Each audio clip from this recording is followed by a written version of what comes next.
लेकिन बौखलाहट उसकी नहीं गई है। अमिताभ अग्निहोत्री जी हमारे साथ एग्जीक्यूटिव एडिटर जुड़े हुए हैं, उनसे हम बातचीत करेंगे। कर्नल जो रिटायर्ड जितेंद्र जोशी जी हमारे साथ, जो कि रक्षा विशेषज्ञ हैं।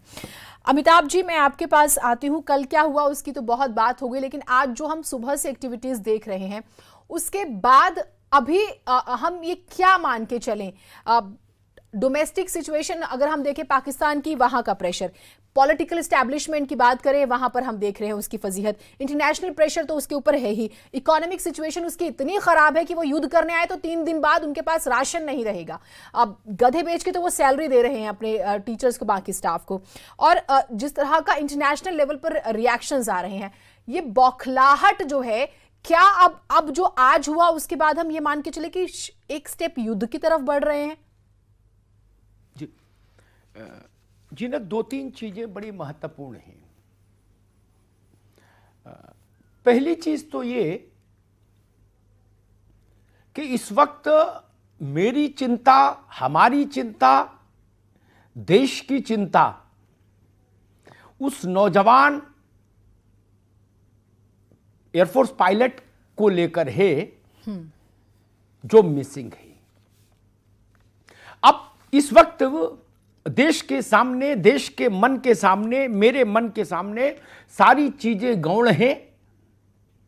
सबसे बड़ा कंसर्न है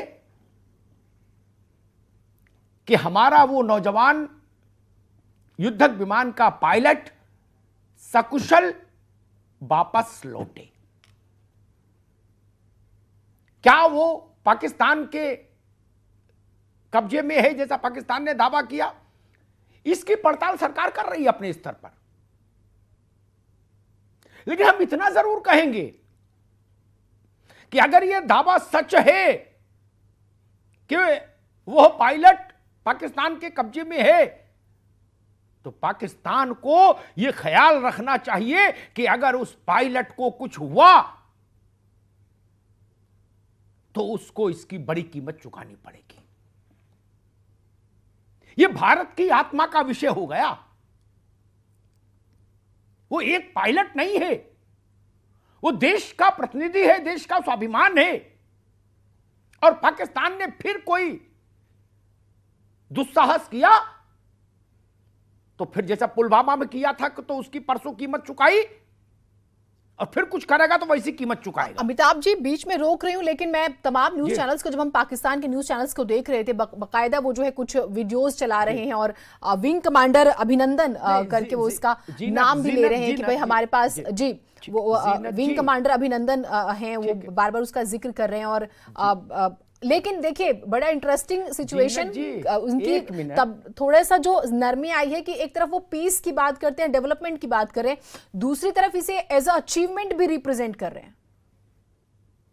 जीनत जी, अभी मैं इस विवाद में खुद को नहीं डालूंगा।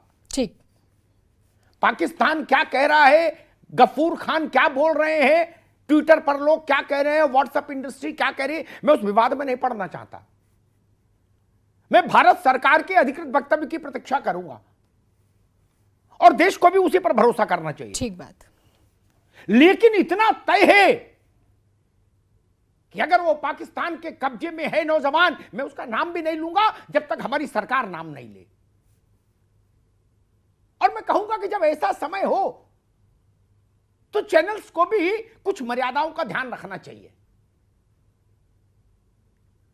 युद्ध जैसी स्थितियां हो तो सरकार के अधिकृत वक्तव्य को ही अधिकृत मानना चाहिए। लेकिन हां, पाकिस्तान को कीमत चुकानी पड़ेगी। और दूसरा जो मैं कह रहा था, 2-3 चीजें, दूसरा महत्वपूर्ण विषय मेरे लिए ये, और शायद पाकिस्तान के लिए भी बहुत ज्यादा महत्वपूर्ण है, आज चीन के विदेश मंत्री ने एक बहुत अहम वक्तव्य जारी किया। उन्होंने कहा, हम दोनों के दोस्त हैं, भारत के भी पाकिस्तान के भी, बैठिए, दोनों बातचीत करिए, दक्षिण एशिया में शांति बहाल करिए। यानी पाकिस्तान जो ऐसा कोई स्वप्न अगर देख रहा था तो भी उसको झटका लग गया होगा। अगर वो ऐसा कुछ सोच रहा होगा कि मेरे साथ पीछे लाठी लेके चीन चलेगा, वो भी स्थिति नहीं बनी। चीन को अपने वे द्विपक्षीय हित भी देखने हैं, भारत के साथ कारोबार भी करना है। इसलिए चाइना ने कहा कि हम तो बीच में खड़े हैं, आप कहोगे तो मध्यस्थता कर देंगे, बाकी हमसे लेना देना नहीं। तीसरी महत्वपूर्ण घटना हुई, आप छद्म युद्ध करेंगे पुलवामा जैसा तो हम बालाकोट जैसा करेंगे, आप एयरफोर्स के विमान के जरिए हमारी टेरिटरी में घुसेंगे तो हम उसको मार के गिरा देंगे। यह एक तीसरी महत्वपूर्ण घटना है। ये तीन महत्वपूर्ण घटना है जो भारत के एयर स्ट्राइक के बाद के घटना के समय चक्र में मुझे लगता है इस वक्त सर्वाधिक महत्वपूर्ण है। हां, यह बात तय है कि दोनों देशों के बीच में तनाव इस वक्त चरम पर है। युद्ध जैसी स्थिति है ये तो नहीं कहूंगा, लेकिन तनाव बड़ा है। पाकिस्तान ने अपने 5 एयरपोर्ट, जिसमें इस्लामाबाद भी शामिल है, बंद कर दिए। भारत ने तो कुछ घंटे के लिए क्लोजर किया था सदर्न स्टेट के एयरपोर्ट्स का, बाद में वो एयर सर्विसेज बहाल हो गई अभी इससे करीब 1 घंटा पहले। लेकिन पाकिस्तान की स्थिति तो हम देख रहे हैं। एक उत्तर भारत में और उत्तर प्रदेश बिहार में खास तौर पर एक लोकप्रिय कहावत है, घर में नहीं दाने अम्मा चली मुनाने। ये बड़ी लोकप्रिय कहावत है, इस वक्त बड़ी मौजू है। आप लड़ना तो चाहते हैं भारत से, लेकिन आप ना तो अपनी ताकत देखते हैं, ना अपना बटुआ देखते हैं, ना आप ये देखते हैं कि विश्व बिरादरी कहां खड़ी है। आप तीनों फ्रंट पर उखड़ती सांसों के साथ लड़ाई लड़ना चाहते हैं। वाजपेयी जी ने कभी लिखा था कि चिनगारी का खेल बुरा होता है। पाकिस्तान को जितनी जल्दी यह बात समझ आ जाए, आज मुझे अच्छा लगा जब मैं जनरल गफूर को सुन रहा था, जितेंद्र जोशी उस पर ज्यादा बता पाएंगे, आर्मी के आदमी हैं, जो कल तक कह रहे थे गफूर खान, जो उनके डिफेंस के अधिकृत प्रवक्ता हैं पाकिस्तान के, कि अल्लाह बड़ी बात ना बुलवाए, हिंदुस्तान 21 मिनट तो छोड़िए 2 मिनट तो पाकिस्तान के एयर स्पेस में ठहर के दिखा दे हमको। कल ये तेवर था। आज सुबह फर्जी वीडियो जारी कर रहे थे, 2017 का वीडियो डाल रहे थे, कह रहे थे ये अभी का है, ताजा ताजा। और दिन ढलते ढलते वो सत्यनारायण की कथा पढ़ने लगे गफूर। अब वो कहने लगे देखिए युद्ध से किसी का भला नहीं होता, मानवता हार जाती है, और हमारा हृदय तो मानवता के लिए बहुत हमेशा केयरिंग है, और हम चाहते हैं कि भारत और पाकिस्तान दोनों वार्ता से अपने मसाइल सुलझाएं। ये ज्ञान अब ज्ञात हुआ आपको? पिछले 30, 35, 40 साल से जो आप कर रहे हैं, तब आपको बात समझ नहीं आई? 65 हारे तो समझ नहीं आई, 71 हारे तो समझ नहीं आई, कारगिल में मारे गए तो समझ नहीं आई, उरी के बाद मारे गए तो समझ नहीं आई, पुलवामा के बाद मारे गए तो समझ नहीं आई। अब आपको लगा चलो आप शांति चाहते तो भारत हमेशा से शांति चाहता है। शांति के लिए भारत से बेहतर ट्रैक रिकॉर्ड और किस देश का है? हमारी सरकारों के ऊपर तो हमारे देश की ही जनता यह आरोप लगाती रही कि ये सरकारें जरूरत से ज्यादा शांति प्रेमी हैं। हमारा तो ट्रैक रिकॉर्ड ये रहा। हमने तो जो जीता वो भी वापस कर दिया। इनको जोशी जी को याद होगा, इनके सीनियर्स ने इनको जरूर सुनाया होगा किस्सा। 71 में 99, 1 लाख में 1000 कम अधिकारी से लेके और सार्जेंट तक पकड़ लिए थे कि नहीं जोशी जी? बिल्कुल। सबको मुर्गा बनाया कि नहीं बनाया? सबको परेड कराई कि नहीं कराई? सबके हथियार जमीन में रखवाए कि नहीं रखवाए? भारत चाहता तो जेनोसाइड भी हो सकता था।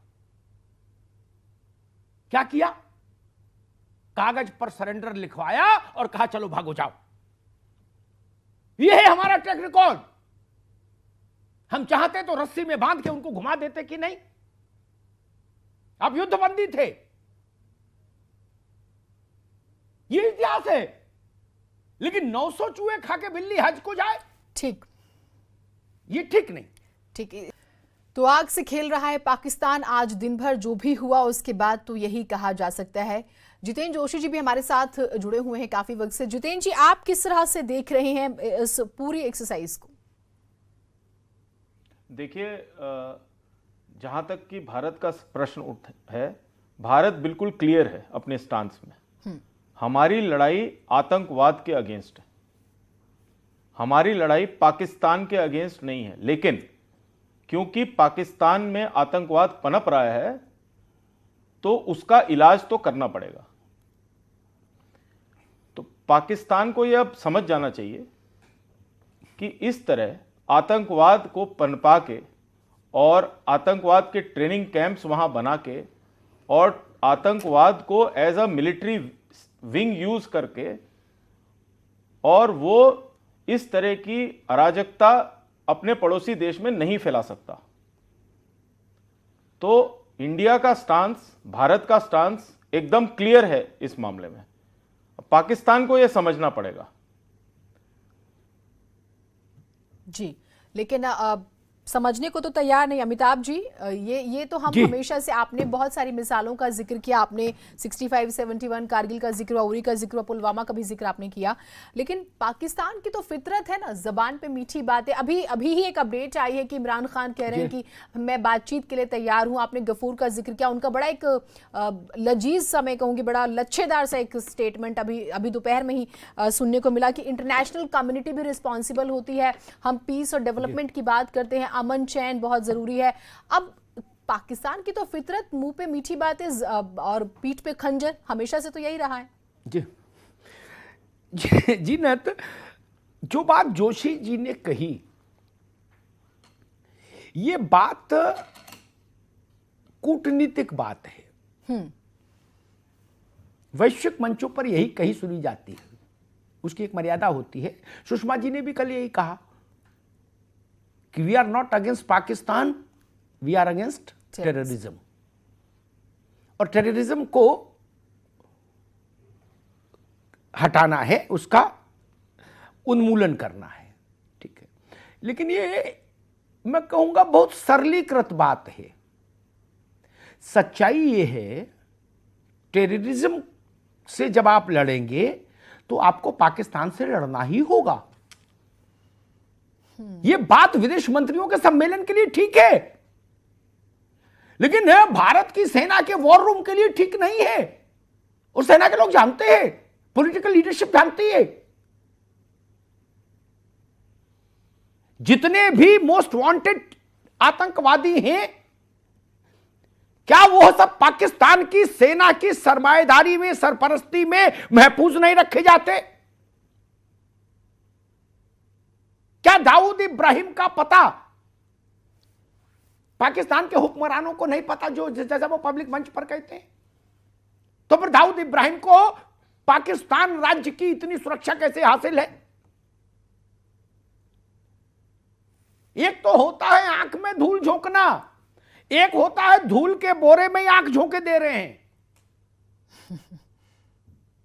जब भी भारत आतंकवाद से लड़ेगा, एक चीज समझने की है बहुत जरूरी, मुझे लगता है। आतंकवाद क्या है? आतंकवाद अपने में उसका कोई मूर्त रूप नहीं है, कोई एक इमेज नहीं है, स्थूल चीज जैसे ग्लास है, चश्मा है, मोबाइल है, ऐसा तो आतंकवाद है नहीं। आतंकवाद कुछ लोगों का समूह है, कुछ संगठनों का समूह है, एक देश का संरक्षण के चलते ऐसी स्थिति निर्मित हुई वो है। तो हमको सब तीनों से लड़ना होगा, व्यक्तियों से भी लड़ना होगा, समूहों से भी लड़ना होगा, लश्कर तैयबा हो, हिजबुल मुजाहिदीन हो, जैसे मोहम्मद हो, इनसे भी लड़ना होगा, दाऊद से भी लड़ना होगा और अजहर मसूद से भी लड़ना होगा। और उन सब लोगों के साथ साथ अनिवार्य रूप से पाकिस्तान से जूझना होगा। अच्छा, एक बात बताइए, जो बात अभी हमारे नौजवान मित्र जोशी जी कह रहे थे, इन्होंने सुषमा जी की लाइन पकड़ी। सुषमा जी भी इस मुल्क की बहुत चहेती लीडर है, भारत की विदेश मंत्री हैं, अच्छी बात है, उनका सम्मान है। लेकिन मैं एक बात कहूं, हमने कहा आतंकवाद के उन्मूलन के लिए ये नॉन मिलिट्री एक्सरसाइज थी आफ्टर पुलवामा जो हुआ, राइट? ऑफिशियल स्टेट हमारी ही पोजीशनिंग यही है, जोशी यही है ना, ठीक है। यानी और पाकिस्तान लगातार, जीनत बड़ी महत्वपूर्ण बात कह रहा हूं जी, पाकिस्तान इसी से पूरा दिगंबर अवस्था में आ जाता है, वस्त्रहीन। आप सोचिए, पाकिस्तान कहता है हम आतंकवाद के सफरर हैं, आतंकवाद से पीड़ित हैं, क्या करें, ये कोशिश कर रहे हैं, नहीं हो रहा कर रहे हैं। हम तो पाकिस्तान की मदद ही कर रहे हैं। आप आतंकवाद से पीड़ित हो ना, आप आतंकवाद से नहीं लड़ पा रहे, चलो हम लड़के आपको मुक्त कराए दे रहे हैं। तो इमरान खान को फोन करके बधाई देनी चाहिए थी भारत को कि बड़े भाई हम जो नहीं कर पा रहे आपने कर दिया, सुभान अल्लाह, लड्डू भिजवा रहा हूं। उनका एयरफोर्स का विमान यहां क्या करने आया था? बुल्ले शाह के भजन गाने आया था क्या? नहीं ना। हमने जैसे मोहम्मद के ट्रेनिंग कैंप्स को डिस्ट्रॉय किया, पाकिस्तान को मिर्ची क्यों लगी? क्या वो ट्रेनिंग कैंप पाकिस्तान के हैं? और अगर आपको मिर्ची नहीं लगी तो आपका फाइटर प्लेन यहां क्या करने आया? ये खजूर लाया था क्या गिफ्ट में, भारत को देने आया था? रास्ता भूल गया था क्या? ये कराची का हलवा लाया था, ये तो अच्छा हुआ मार गिराया। मूल प्रश्न यही है, यहीं से पाकिस्तान के विरुद्ध रणनीति का आधार शुरू होता है। हमने जैसे मोहम्मद के बंकर्स को डिस्ट्रॉय किया, तकलीफ आपको हुई। अरे अजहर मसूद को तकलीफ हो, समझ आता है, उसका साम्राज्य ध्वस्त हो गया। और एक पुरानी कहावत है, आपने भी सुनी होगी, जोशी जी ने भी सुनी होगी, सारी खुदाई एक तरफ, बीवी का भाई एक तरफ। अब जब भाई उसकी बीवी का भाई मार दिया मसूद की, तो उसका तिल मिलाना जरूरी है, स्वाभाविक है, कोई दिक्कत नहीं, हमें उसकी तिल मिलाहट की फिक्र भी नहीं। कंधार कांड का भी बदला ले लिया, अच्छा किया। 1999 में वो भी एक बहुत त्रासद दौर था, मैंने देखा एक पत्रकार के नाते प्रथम दृष्टया होकर उस घटना को, कंधार कांड को। तो मैं तो मूल सवाल सामने रखता हूं, भारत ने अकॉर्डिंग टू सुषमा जी, विदेश सचिव, एक नॉन मिलिट्री ऑपरेशन किया पाकिस्तान को आतंकवाद से मुक्त करने का। जोशी जी, बिल्कुल। तो हम तो पाकिस्तान की मदद कर रहे हैं, क्योंकि पाकिस्तान खुद कहता है कि हम आतंकवाद से बहुत पीड़ित हैं। आपने जो बीमारी बताई, हमने उसकी दवा कर दी, और आप हमको मारने और अपना विमान भेज रहे हो, तो कैसे चलेगा? जीनत जी बताओ भाई, गलत तो नहीं कहा? बिल्कुल नहीं चलेगा। और बहुत अच्छे आपने सवाल किए कि भाई क्या हलवा लाए थे, खजूर लाए थे, लड्डू लाए थे, कुछ बिस्मिल्लाह हो जाता। ठीक है, इस पर बातचीत करेंगे और कैसे वो अपनी ही बातों में फंस गए हैं। और आपने बहुत अच्छा जिक्र किया कि वस्त्रविहीन ही हो गए हैं, इस चीज़ को और ज़्यादा समझेंगे और ये भी समझेंगे कि भारत के पास अब क्या ऑप्शंस हैं। कूटनीतिक स्तर पर जब हम बात करते हैं तो हमारे पास और क्या रह जाते हैं स्टेप्स।